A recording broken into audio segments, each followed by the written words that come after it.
জয় জয় শ্রীরাম, জয় হনুমান। মন থেকে বলুন কেসরী নন্দন কি জয়। প্রিয় ভক্তগণ, প্রথমেই আপনাদের সকলকে জানাই আমার সাদর প্রণাম। আজ মহাবীর জয়ন্তী। আজকের এই মহা শুভ দিনের আপনারা যারা যারা ভিডিওটি পেয়েছেন তারা খুবই ভাগ্যবান মনে করবেন, কারণ আজকের এই দিনটি খুবই গুরুত্বপূর্ণ একটি দিন হিসেবে ধরা হয়। আজকের এই মহাপূর্ণ দিনে নিয়ে এসেছি হনুমানজির এমন এক চমৎকার মন্ত্র, যা কিনা শুধুমাত্র কানে শ্রবণ করলেই নিজেকে ভাগ্যবান মনে করবেন। কেননা আজকের এই মন্ত্রটি এমন এক গোপন মন্ত্র, যেটা কিনা পৌরাণিক যুগ থেকেই চলে এসেছে। প্রিয় ভক্তগণ, আমরা সকলেই জানি হনুমানজি হলো দেবাদিদেব মহাদেবের রুদ্র অবতার। তার ক্ষমতা অপরিসীম। তার শক্তির কাছে পৃথিবীর সমস্ত কিছু হার মেনে যায়। আপনার জীবনে যদি টাকার অভাব রয়েছে, তাহলে একটিবার হলেও এই মহামন্ত্রটি শ্রবণ করুন। আপনি যদি নিজেকে ক্ষমতা সম্পূর্ণ মানুষ হিসেবে পরিচিত করতে চান এবং আর্থিক দিক উন্নত করতে চান, তাহলে অবশ্যই আজকের এই মহামন্ত্রটি 108 বার শ্রবণ করুন।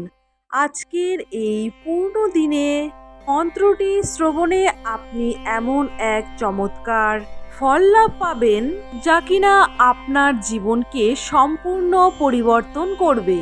প্রিয় ভক্তগণ, পৃথিবীতে এমন অনেক মানুষই আছে যারা কিনা কঠোর পরিশ্রম করে, কিন্তু সেই পরিশ্রমের সঠিক মান পান না। তাই সঠিক পরিশ্রমের সাথে সাথে সঠিক কার্যসিদ্ধিও করতে হয়, আর সেই কার্যসিদ্ধি হলো মহা হনুমান মন্ত্র। প্রিয় ভক্তগণ, আজকের এই শুভ দিনে হনুমানজির এই মহামন্ত্রটি 108 বার শ্রবণ করুন এবং আপনি নিজেই এর ফল লাভ লক্ষ্য করুন। এই মহামন্ত্রটি আপনার জীবনের সমস্ত অন্ধকারকে দূর করে আলোয় পরিণত করবে। টাকার বৃষ্টি হবে আপনার বাড়িতে।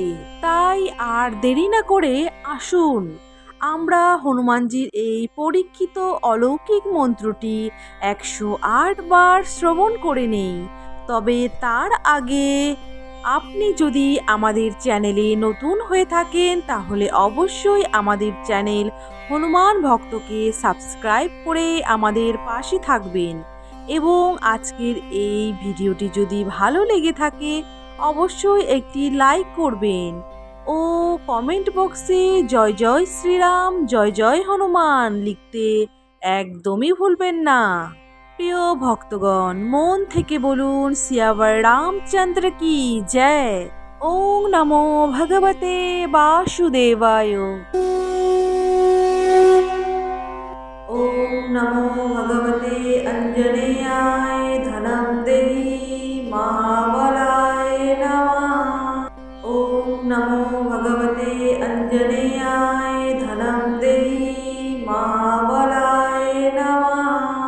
ওং নমো ভগবতে অঞ্জনেয়ায় ধনম দেহি মহাবলায় নমঃ। ওং নমো ভগবতে অঞ্জনেয়ায় ধনম দেহি মহাবলায় নমঃ। ওং নমো ভগবতে অঞ্জনেয়ায় ধনম দেহি মহাবলায় নমঃ। ওং নমো ভগবতে অঞ্জনেয়ায় ধনম দেহি মহাবলায় নমঃ। ওং নমো ভগবতে অঞ্জনেয়ায় ধনম দেহি মহাবলায় নমঃ। ওং নমো ভগবতে অঞ্জনেয়ায় ধনম দেহি মহাবলায় নমঃ। ওং নমো ভগবতে অঞ্জনেয়ায় ধনম দেহি মহাবলায় নমঃ। ওং নমো ভগবতে অঞ্জনেয়ায় ধনম দেহি মহাবলায় নমঃ। ওং নমো ভগবতে অঞ্জনেয়ায় ধনম দেহি মহাবলায় নমঃ। ওং नमो भगवते अंजनेयाय धनं देहि महाबलाय नमः। ॐ नमो भगवते अंजनेयाय धनं देहि महाबलाय नमः। ॐ नमो भगवते अंजनेयाय धनं देहि महाबलाय नमः। ॐ नमो भगवते अंजनेयाय धनं देहि महाबलाय नमः। ॐ नमो भगवते अंजनेयाय धनं देहि महाबलाय नमः। ॐ नमो भगवते अंजनेयाय धनं देहि महाबलाय नमः। ॐ नमो भगवते अंजनेयाय धनं देहि महाबलाय नमः। ॐ नमो भगवते अंजनेयाय धनं देहि महाबलाय नमः। ॐ नमो भगवते अंजनेयाय धनं देहि महाबलाय नमः। ॐ नमो भगवते अंजनेयाय धनं देहि महाबलाय नमः। ॐ नमो भगवते अंजनेयाय धनं देहि महाबलाय नमः। ॐ नमो भगवते अंजनेयाय धनं देहि महाबलाय नमः। ॐ नमो भगवते अंजनेयाय धनं देहि महाबलाय नमः। ॐ नमो भगवते अंजनेयाय धनं देहि महाबलाय नमः। ॐ नमो भगवते अंजनेयाय धनं देहि महाबलाय नमः। ॐ नमो भगवते अंजनेयाय धनं देहि महाबलाय नमः। ॐ नमो भगवते अंजनेयाय धनं देहि महाबलाय नमः। ॐ नमो भगवते अंजनेयाय धनं देहि महाबलाय नमः। ॐ नमो भगवते अंजनेयाय धनं देहि महाबलाय नमः। ॐ नमो भगवते अंजनेयाय धनं देहि महाबलाय नमः। ॐ नमो भगवते अंजनेयाय धनं देहि महाबलाय नमः। ॐ नमो भगवते अंजनेयाय धनं देहि महाबलाय नमः। ॐ नमो भगवते अंजनेयाय धनं देहि महाबलाय नमः।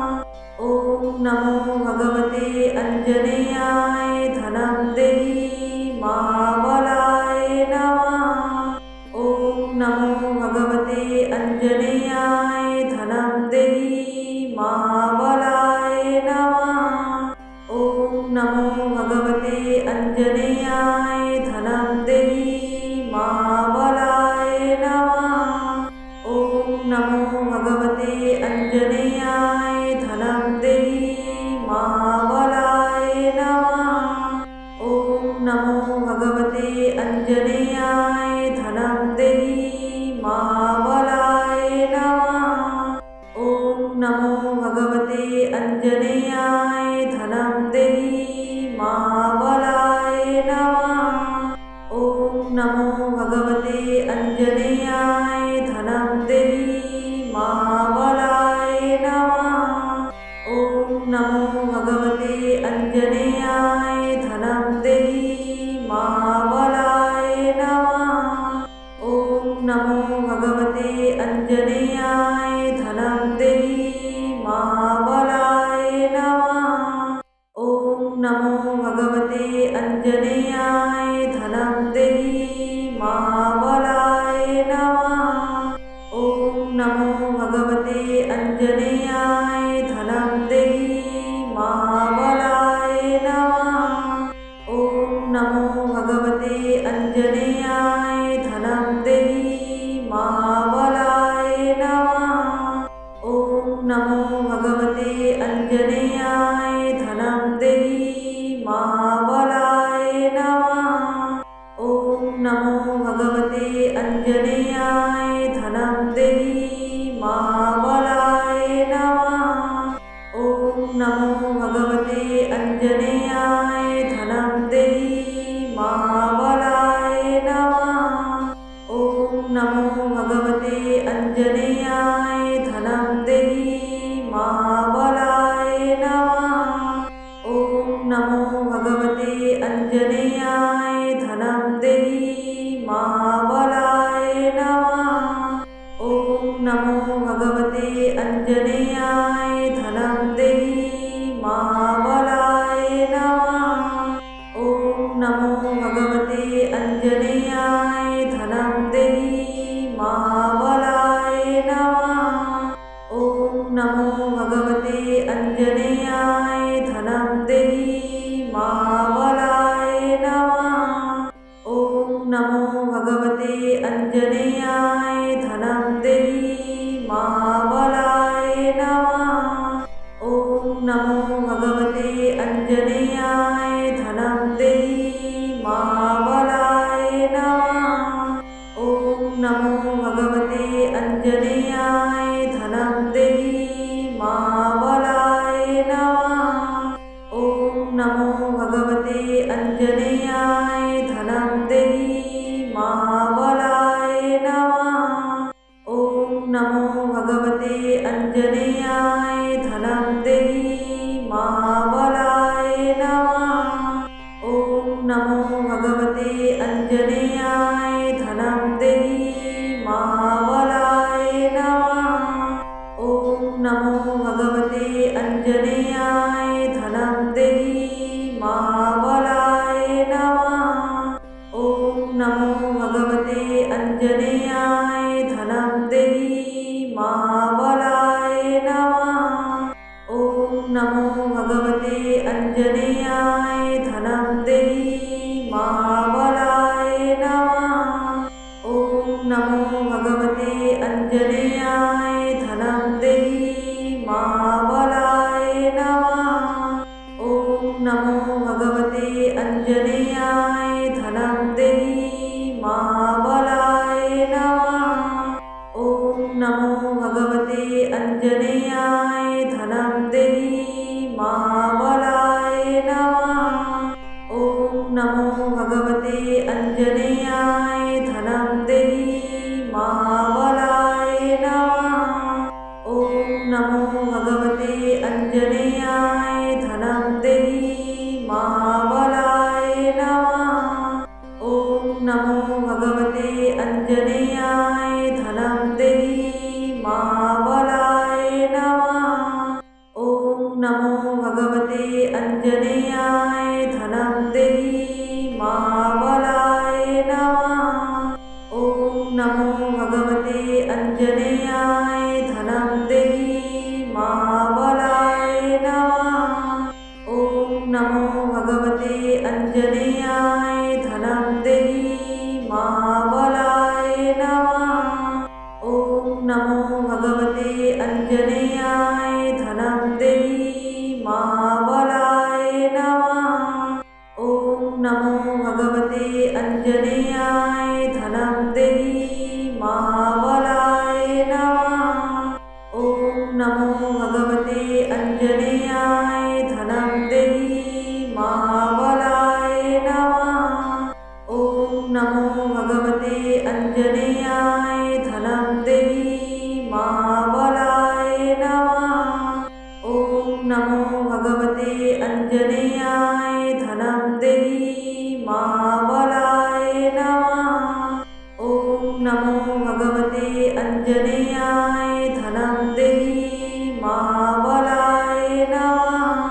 अंजनेयाय धनं देहि महाबलाय नमः।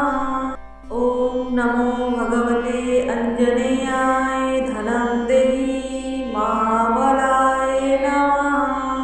ॐ नमो भगवते अंजनेयाय धनं देहि महाबलाय नमः।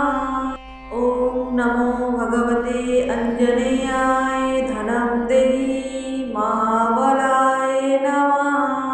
ॐ नमो भगवते अंजनेयाय धनं देहि महाबलाय नमः।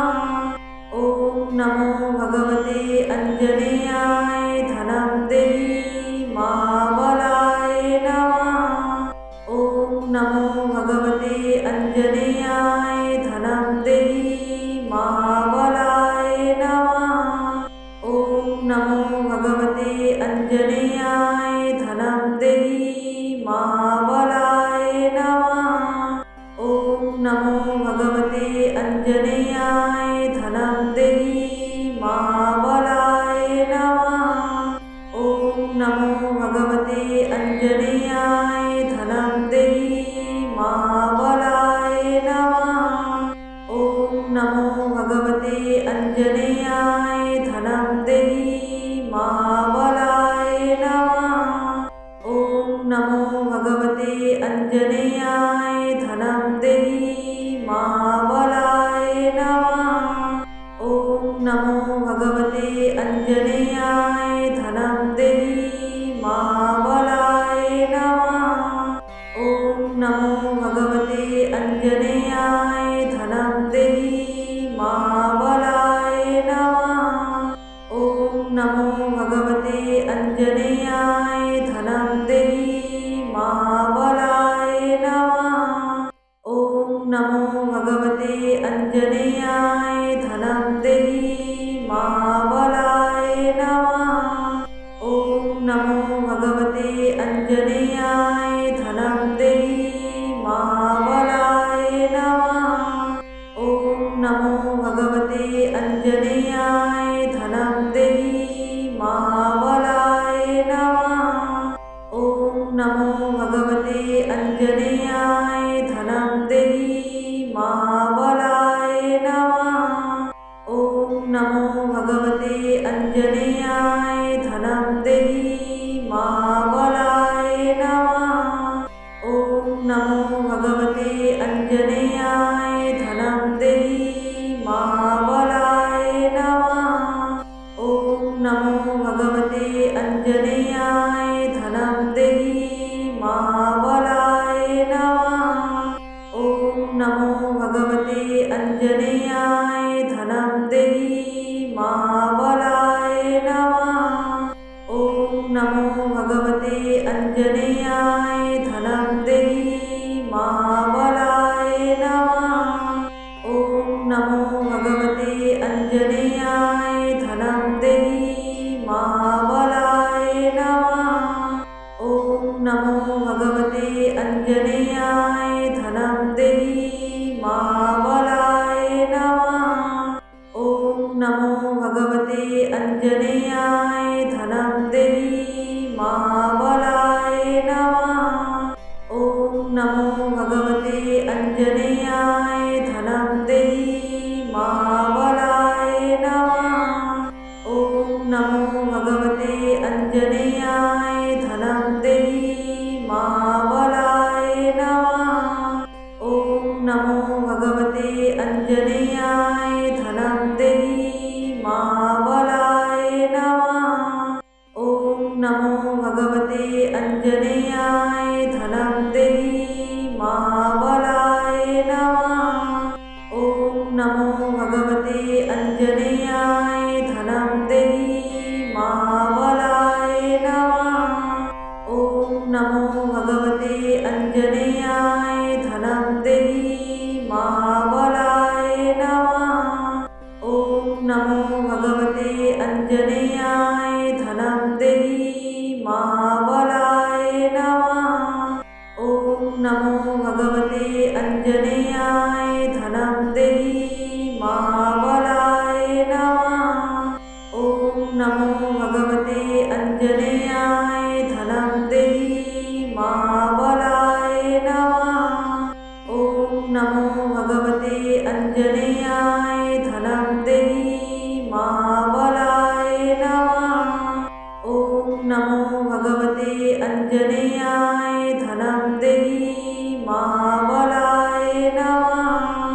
ॐ नमो भगवते अञ्जनेयाय धनं देहि महाबलाय नमः।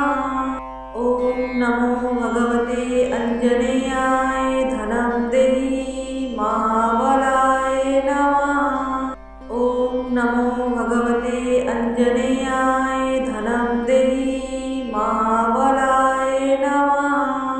ॐ नमो भगवते अञ्जनेयाय धनं देहि महाबलाय नमः। ॐ नमो भगवते अञ्जनेयाय धनं देहि महाबलाय नमः। ॐ नमो भगवते अञ्जनेयाय धनं देहि महाबलाय नमः। ॐ नमो भगवते अञ्जनेयाय धनं देहि महाबलाय नमः। ॐ नमो भगवते अञ्जनेयाय धनं देहि महाबलाय नमः। ॐ नमो भगवते अञ्जनेयाय धनं देहि महाबलाय नमः। ॐ नमो भगवते अञ्जनेयाय धनं देहि महाबलाय नमः। ॐ नमो भगवते अञ्जनेयाय धनं देहि महाबलाय नमः। ॐ नमो भगवते अञ्जनेयाय धनं देहि